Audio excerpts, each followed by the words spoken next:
The Fed kembali tahan suku bunga di level 4,25 hingga 4,50%. Penjualan retail Amerika Serikat terus turun pada Mei 2025.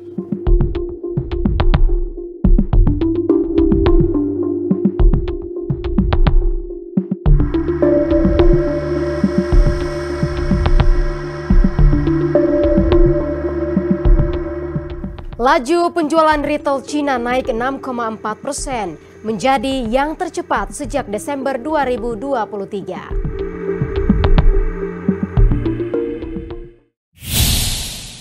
Halo sahabat, kabar bursa, apa kabar Anda akhir pekan ini? Selain 3 berita tadi, Bursa Global sepekan juga akan menyajikan data perekonomian penting 16 hingga 20 Juni 2025.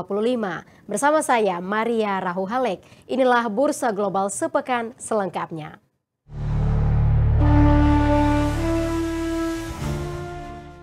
Sahabat kabar bursa, Bank Sentral Amerika Serikat The Federal Reserve atau The Fed kembali tahan suku bunga di level 4,25 hingga 4,50%. Namun The Fed masih memberikan sinyal pemangkasan suku bunga 2 kali hingga Desember 2025. Bank Sentral Amerika Serikat The Federal Reserve atau The Fed pada Rabu pekan ini waktu setempat kembali menahan suku bunga acuan di level 4,25 hingga 4,50%. Ini merupakan kali keempat The Fed menahan suku bunganya. Sebelumnya, terakhir kali The Fed menurunkan suku bunga pada pertemuan Desember 2024.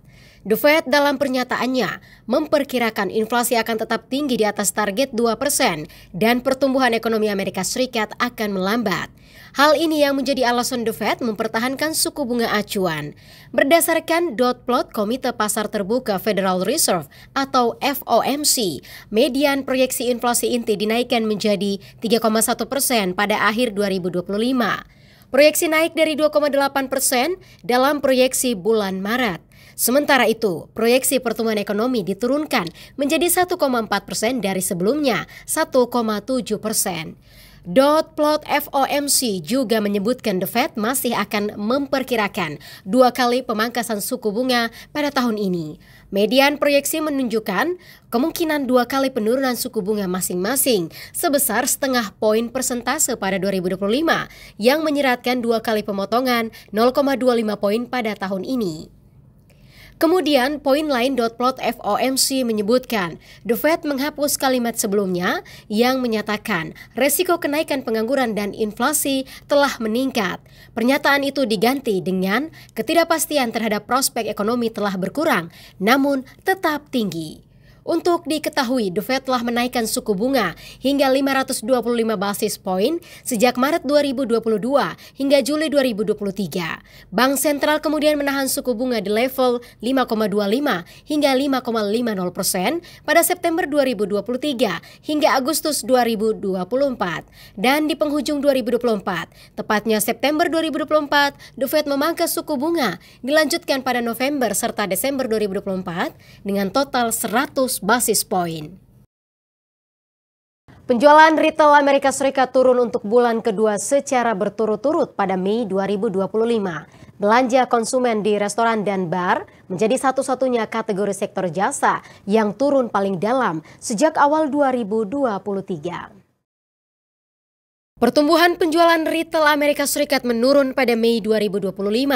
Ini menjadi penurunan untuk bulan kedua berturut-turut. Penurunan menjadi cerminan bahwa konsumen Amerika Serikat was-was terhadap kondisi keuangan mereka dan dampak tarif tinggi Presiden Donald Trump. Data Departemen Perdagangan Amerika Serikat pada Selasa pekan ini merilis nilai penjualan retail yang tidak disesuaikan dengan inflasi turun 0,9% pada Mei 2025. Penurunan ini menjadi yang terbesar sejak awal tahun 2025, sedangkan data penjualan retail pada April hanya menurun 0,1%. 7 dari 13 kategori yang dilaporkan data Departemen Perdagangan mengalami penurunan. Menurunnya penjualan retail dipicu penurunan belanja bahan bangunan, bensin, dan kendaraan bermotor. Kondisi ini berlangsung setelah lonjakan konsumsi jelang penerapan tarif tinggi Presiden Donald Trump. Kemudian penurunan belanja paling dalam juga terjadi pada restoran dan bar, yang mana kategori sektor jasa ini turun sejak awal tahun 2023. Meski Amerika Serikat telah membuat kesepakatan tarif dengan China, namun tarif bea masuk masih belum memperbaiki laju inflasi. Keuangan rumah tangga konsumen Amerika juga memburuk di tengah kenaikan biaya hidup dan tingginya suku bunga. Banyak dari konsumen yang mengurangi belanja karena khawatir potensi resesi yang semakin besar, terutama belanja di sektor jasa seperti makan, di restoran, dan pergi berlibur. Masih dari Amerika Serikat, klaim pengangguran awal Amerika Serikat turun tipis menjadi 245.000 orang. Kemudian klaim tunjangan pengangguran lanjutan juga ikut turun menjadi 1,945 juta jiwa. Departemen Tenaga Kerja Amerika Serikat pada Rabu pekan ini waktu setempat merilis pengajuan tunjangan pengangguran Amerika Serikat turun 5.000 jiwa menjadi 245.000 hingga 14 Juni 2025. Penurunan klaim awal ini stabil dan mendekati level tertinggi dalam 8 bulan terakhir. Adapun wilayah dengan penurunan terdalam klaim awal terjadi di Illinois, California, dan Georgia. Kemudian data Departemen Tenaga Kerja mencatat jumlah orang yang menerima tunjangan juga turun tipis menjadi 1,95 juta jiwa. Penurunan terjadi berbarengan dengan kondisi libur musim panas di Amerika Serikat. Meski Amerika telah mencapai kesepakatan tarif dengan China, pejabat Bank Sentral The Fed masih memperkirakan kebijakan dagang Presiden Donald Trump akan memberikan tekanan pada pasar tenaga kerja. Tingginya tarif yang diberlakukan kepada negara mitra dagang Amerika juga masih akan menekan aktivitas ekonomi Amerika Serikat. Hingga akhir Mei 2025, ada sejumlah perusahaan besar yang melakukan pemutusan hubungan kerja. Kondisi ini juga menambah tekanan pada pasar tenaga kerja. 3 produsen mesin penambang Bitcoin asal Cina memilih membangun pabrik di Amerika Serikat. Langkah tersebut dilakukan untuk menghindari dampak perang dagang yang dipicu kebijakan tarif tinggi Presiden Donald Trump, sekaligus mengamankan posisi mereka dalam rantai pasok kripto global. Bitmain, Canaan, dan MicroBT, produsen mesin penambang Bitcoin terbesar di dunia asal Cina, memilih membangun pabrik di Amerika Serikat. Mereka memulai produksi di Amerika untuk menghindari dampak perang tarif Presiden Donald Trump, sekaligus mengamankan posisi mereka dalam rantai pasok kripto global.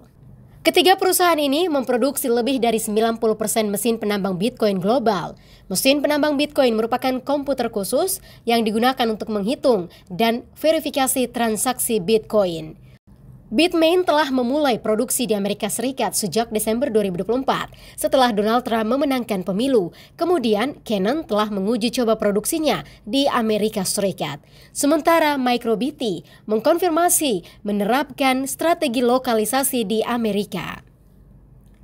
Dengan berproduksi di Amerika Serikat, ketiga perusahaan produsen penambang Bitcoin berharap bisa menghindari tarif impor baru.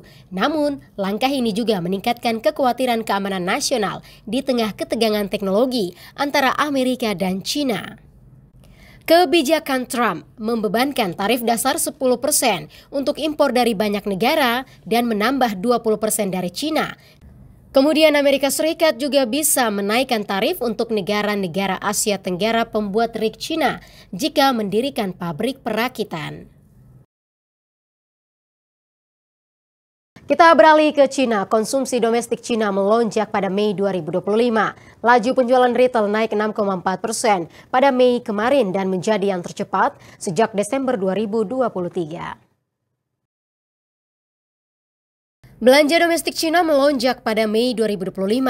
Kondisi ini memberikan kepercayaan bagi pemerintah Cina di tengah ancaman perang tarif yang berkepanjangan.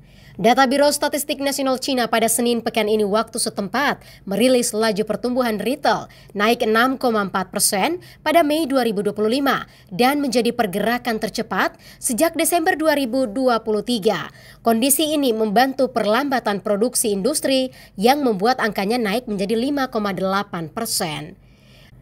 Adanya festival belanja tahunan oleh salah satu platform belanja online pada awal tahun ikut berkontribusi pada laju pertumbuhan retail. Pemerintah Cina yang menetapkan target pertumbuhan ekonomi 5% di tahun ini telah menjadikan konsumsi domestik sebagai prioritas mereka. Namun, tetap saja ekonomi tidak berjalan sesuai keinginan. Defisit anggaran belanja Cina mencapai rekor tertinggi. Kondisi ini membuat Beijing memberikan stimulus dengan pemotongan suku bunga bank sentral dan rasio cadangan wajib. Kemudian pemerintah Cina juga mempercepat penjualan obligasi tahun 2025 yang memberikan dorongan awal untuk pendanaan proyek infrastruktur. Dihajar kebijakan tarif tinggi Amerika Serikat, ekspor Jepang melambat untuk pertama kalinya dalam 8 bulan terakhir. Nilai ekspor turun 1,7% pada Mei 2025. Penurunan terdalam terjadi pada ekspor mobil, baja, dan bahan bakar. Kementerian Keuangan Jepang pada Rabu pekan ini waktu setempat melaporkan kinerja ekspor Jepang turun menjadi 1,7% pada Mei lalu. Penurunan terdalam terjadi pada ekspor mobil, baja, dan bahan bakar. Ini menjadi penurunan pertama dalam 8 bulan terakhir. Penurunan terjadi seiring dengan adanya tekanan kebijakan tarif Presiden Donald Trump.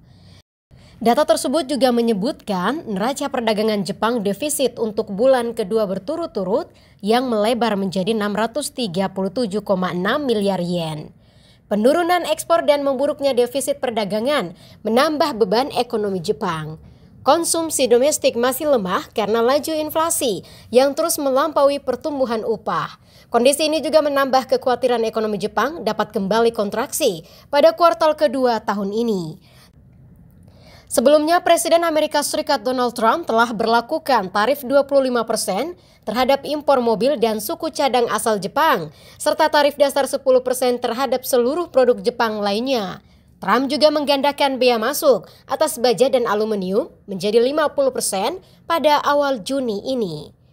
Kebijakan tarif Trump itu tetap diberlakukan sementara setelah Trump dan Perdana Menteri Jepang Shigeru Ishiba gagal mencapai kesepakatan dalam pertemuan bilateral di sela-sela KTT G7 di Kanada. Informasi dari India, inflasi harga grosir melambat 0,39% pada Mei 2025. Turunnya harga makanan terutama murahnya harga sayur mayur membantu meredakan inflasi India. Laju pergerakan inflasi harga grosir India secara tahunan melambat ke 0,39% pada Mei 2025. Kondisi ini menandai level terendah sejak Maret 2024 dan berada di bawah ekspektasi pasar. Pelambatan terjadi akibat menurunnya harga makanan, terutama sayur mayur yang menurun tajam. Kemudian pertumbuhan harga manufaktur juga melambat. Kondisi ini membuat harga barang seperti kertas dan plastik lebih murah. Selanjutnya, harga bahan bakar dan energi terus turun dengan penurunan terdalam ada pada tarif bensin dan diesel. Pada basis bulanan, inflasi harga grosir sedikit turun 0,06%, melanjutkan penurunan moderat pada April 2025. Sementara itu, defisit perdagangan India pada Mei 2025 tercatat sebesar 21,88 miliar dolar Amerika Serikat. Angka ini turun dari 23,8 miliar dolar Amerika Serikat bulan yang sama tahun lalu. Selanjutnya, nilai impor turun 1,7% menjadi 60,61 miliar dolar Amerika Serikat yang didorong murahnya harga energi. Senada dengan impor, nilai ekspor juga turun 2,2% menjadi 38,73 miliar dolar Amerika. Demikian Bursa Global sepekan kali ini. Jangan lupa ikuti terus berita teraktual, analisa pasar, mata uang serta investasi di portal berita kabarbursa.com. Dan jadilah yang pertama untuk mendapatkan informasi analisis mendalam, sinyal harian dan laporan eksklusif mengenai pasar hari ini dengan berlangganan Kabar Bursa Investor Pro. Dan untuk berlangganan silakan klik kabarbursa.com. Atas nama kru yang bertugas, saya Maria Rahuhalek. Pamit undur diri, terima kasih dan sampai jumpa.